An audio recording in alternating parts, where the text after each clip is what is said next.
That movie Icarus that came out, did you watch that? It was about kind of the Russian doping scandal and it was just all about how, the Olympic team What's it called? It's called Icarus. Yeah, and it was done by a guy that was kind of a cycling aficionado in the States, and he tried to kind of game the cycling system, and he found a guy in charge of the Russian doping agency, and he put him on a whole steroid process. And while the same thing happening, they were trying to get Russia to dope for the whole Olympics. And they later got expelled from the Olympics because of it. But it just showed how widespread this was. And it also kind of demonized Russia. And it made everyone start asking these questions. And something you said when we were first on the show, that it's something that's in all sport. Yeah, I believe so. If you're in a competitive individual in a competitive sport, you're very driven to do absolutely the best that you can do. And if hormones or whatever can help you do that, then and they're available to everybody, then they're going to do it. And of course, you can do drug testing, but I'm not sure how fair that makes it, because maybe you've got one country or one team or one individual that is more sophisticated in which kind of drugs to use and when to use them and how to clear them from the system and all this kind of stuff. Or you got some guy from Africa that doesn't have any of this information, or somewhere like that, then it becomes even more unfair. So it's, I was introduced to steroids obviously through bodybuilding, but they had been used in that sport since, I guess, early 60s. So I came in the mid 80s, so it was already ingrained in the sport, and it gives you an advantage of a certain percent, especially in building muscle mass, recovering from the exercise, which is very important in bodybuilding. So let's say it gives you 20%. So if everybody stopped taking them, everybody went down to 20%, then it's still an even field, and the guys that win would still be the guys that are winning.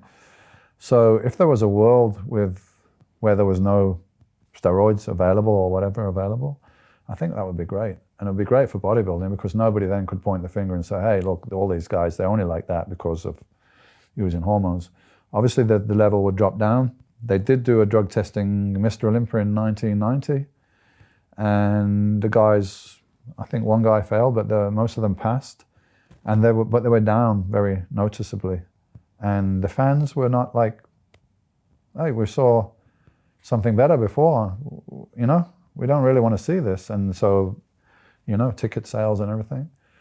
So they realized that wasn't going to work in bodybuilding. But I believe if it gives somebody an advantage, if it's a sport that requires increased strength, muscle mass, recovery, then people are going to try to get away with what they can get away with. And athletes don't see it as cheating if everybody else is doing it. They're on an even field. So that's just the way it is. And drug testing, does it make it fair or not? That's definitely a question there. If you don't have the sophistication and the people will still be using them, still clear.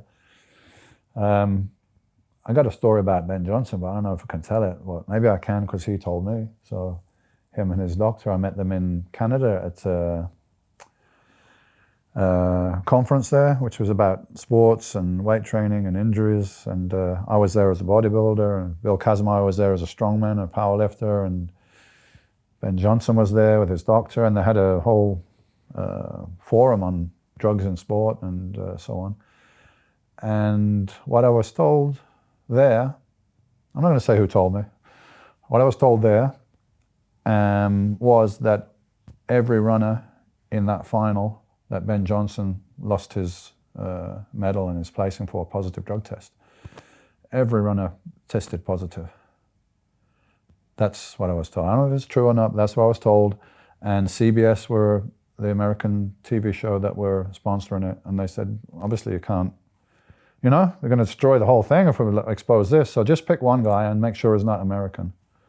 That was a story I was told. I don't know if it's true or not, but I could definitely believe it.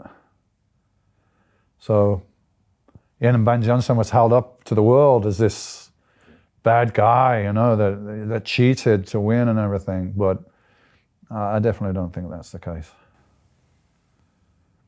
So if we're all doing the same thing here, we're all in the same boat. Still, the guy that wins is going to be the best, right?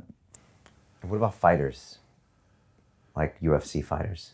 Some people say the stakes are higher there. Yeah.